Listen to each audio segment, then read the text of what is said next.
Dan Allah Subhanahu wa Ta'ala telah menjadikan segalanya di bumi untuk kemakmuran manusia, agar manusia bersyukur.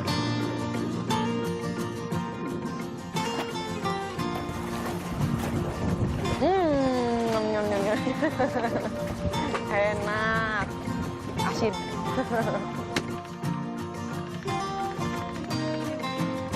Ini aku nggak perlu fitness ya, nggak perlu fitness bayar berjuta-juta, begini aja sehat. Berotot di sini doang tapi sininya nggak krempeng. Ikuti perjalanan saya, Gita Safitri, jelajahi lebih jauh keindahan Pulau Lombok, hanya di Halal Living.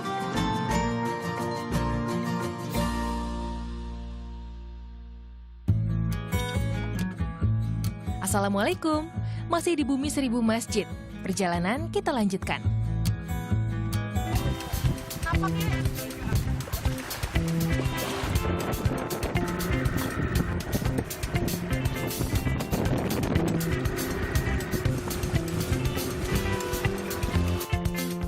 Tak hanya indah dipandang, bentang alam Lombok juga berikan banyak berkah bagi kehidupan masyarakatnya. Selain terkenal kangkungnya, Lombok juga terkenal dengan budidaya rumput lautnya loh. Salah satu daerah yang memiliki potensi besar ialah Dusun Gerupuk, Kabupaten Lombok Tengah. Alhamdulillah nih, kedatangan saya bertepatan dengan waktu panen rumput laut tiba. Mari kita memanen. Nah, sekarang kita mau panen nih. Jadi kita sekarang lagi di budidaya rumput laut ya, bersama Bang Sami. Di sini metodenya long line. Nah, yang rumput laut yang dibudidayakan di sini namanya tadi Eukema cotoni. Eukema cotoni. Kita langsung lihat Bang Sami aja. Oke.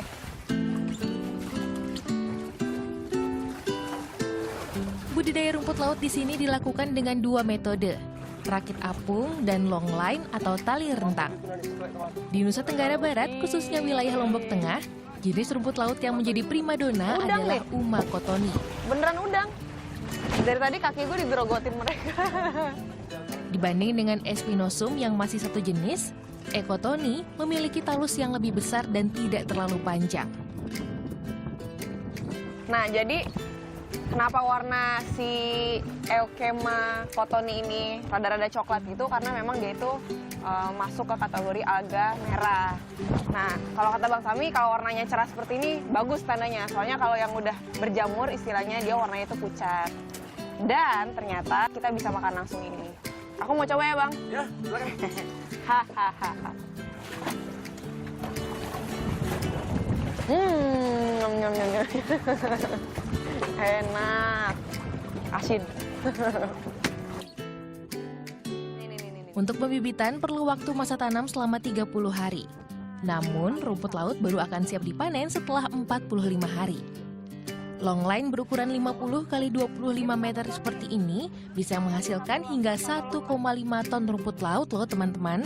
Nah, bulan-bulan yang paling ideal buat memanen rumput laut ini sebenarnya dari Mei sampai akhir tahun sih sebenarnya. Soalnya keadaan perairan itu dia yang paling mendukung untuk menumbuhkan dan memanen si rumput laut ini.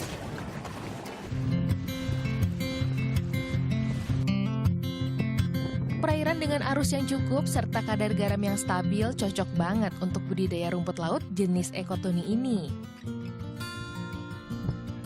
Nah, jadi setelah si rumput laut ini dipanen, dia harus langsung ya Bang dikeringkan ya, dijemur gitu ya. Dan dijemurnya itu kalau misalnya lagi terik begini, cuacanya bagus, bisa cuma 3 hari aja ya? 3 hari sudah cukup. Oh, sudah cukup kering katanya. Nah, dan cara menjemurnya itu harus disebar ya, tidak boleh ditumpuk ya, biar dia merata lah terpapar sinar mataharinya. Keringnya merata. Dalam rumput laut terdapat kandungan kimiawi bernama karaginan. Nah, karaginan inilah yang nantinya dimanfaatkan untuk menjadi bahan pembuatan beragam produk, mulai dari makanan hingga kosmetik. Ini contoh rumput laut yang kena parasit, yaitu parasit yang ada di rumput laut. Namanya apa tuh? Bulu kucing. Bulu kucing. Jadi bulu kucing ini udah tumbuh banyak, nanti otomatis lumpur akan menempel di sini. Kalau udah lumpur menempel nanti akan mengganggu pertumbuhan si rumput laut. Jadi makanya ada yang talusnya kecil-kecil gitu kan. Oh, itu salah satunya dipengaruhi oleh si bulu kucing itu Iya, ya? untuk pertumbuhannya. Oh, Harusnya talusnya lebih besar, bisa sampai ukuran telunjuk. ini lumayan besar sih. Iya. Oh. Beda ukuran talusnya yang kena sama parasit tadi sama yang tidak kena. Oh, terus warnanya juga beda ya, jadi pucat-pucat gimana gitu ya? Iya sih, benar juga. Ngomong-ngomong Bang, setelah ditaruh nih di sinar matahari 3 hari ini, dia beratnya jadi berapa sih, perbedaannya signifikannya? Yang dari pengalaman, yang untuk ukuran 1 kilo itu bisa sampai 100 gram. Hanya 100 gram dari 1 kilo? Wow. Nusa Tenggara Timur menjadi pasar terbesar dari hasil budidaya rumput laut asal dusun Gerupuk ini. Tidak hanya skala nasional saja, distribusi komoditas yang menjadi andalan Pulau Lombok ini juga tembus pasar internasional. Subhanallah. Nah, tinggal bagaimana manusia sebagai khalifah pintar-pintar menjaga apa yang telah Allah karuniakan bagi kemakmuran bumi beserta isinya.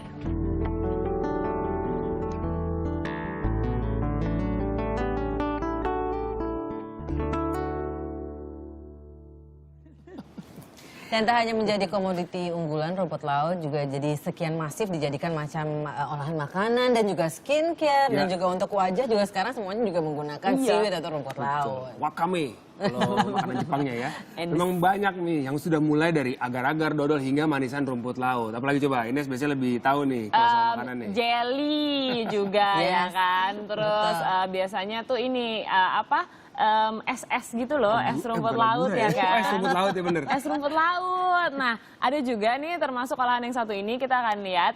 Mungkin saya belum pernah lihat yang satu ini nih. Berikut selengkapnya perjalanan dari Gita Savitri masih di Halal Living. Di Kota Mataram, Lombok terdapat kelompok masyarakat yang fokus pada pengolahan hasil laut. Yuk, langsung aja kita belajar dari ahlinya. Jadi, rumput laut yang didapat dari petani sebelumnya dibersihkan terlebih dahulu, baru kemudian dikeringkan hingga kadar airnya benar-benar hilang.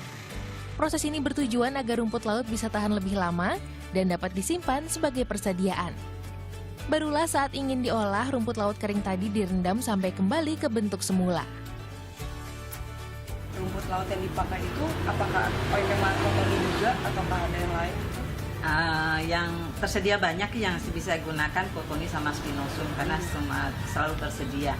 Itu 2 macam itu sih yang. Cuman kalau untuk ini saya lebih cenderung ke yang spinosum karena gelnya tidak terlalu kuat. Oh iya, sementara yang kotoni itu yang kotoni itu karagenanya lebih kuat.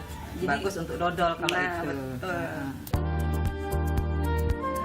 Karena kali ini kami akan membuat steak rumput laut, jadi bahan yang diperlukan adalah bawang merah, bawang putih, cabai, gula dan garam, daun seledri, serta telur.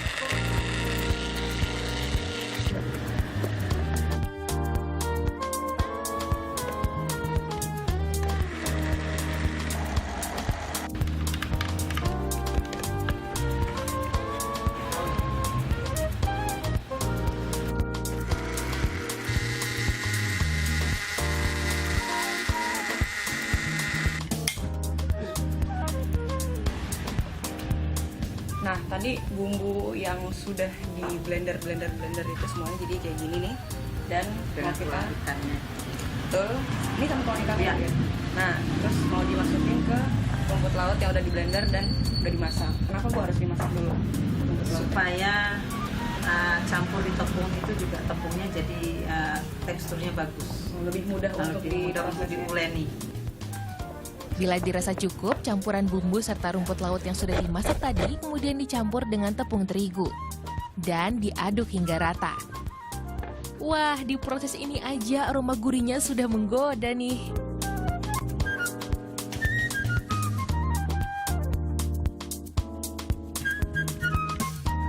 Lanjut, setelah teraduk rata, adonan kemudian dibentuk dan digiling. Proses favorit saya nih. Ini aku nggak perlu fitness ya, nggak perlu fitness bayar berjuta-juta, begini aja sehat. Berotot di sini doang tapi di sininya nggak krempeng. Proses selanjutnya adalah goreng-menggoreng. Proses ini saya serahkan ke Ibu Nunu aja deh, yang udah terbiasa di dapur. Soalnya nih trauma gitu ya, kalau misalnya ngeliat minyak tuh, aduh, pelan gitu. Kalau di Jerman kan pernah kejadian. sering Bu, misalnya di Jerman lagi goreng tempe, goreng tahu ya kayak aduh. Jadi kalau saya goreng tuh pakai panci, pakai serbet gini takut. Tapi tadi aman, tidak ada accident. Tidak perlu waktu lama, cukup digoreng selama kurang lebih 5 menit, stik rumput laut ini sudah bisa diangkat dan ditiriskan. Juga disantap tentunya. Kerupuk rumput laut ini kalau habis digoreng nih ya, terus kita comot, rasanya tuh lebih enak menurut aku. Soalnya masih fresh, terus masih kriuk-kriuk gitu, terus masih anget.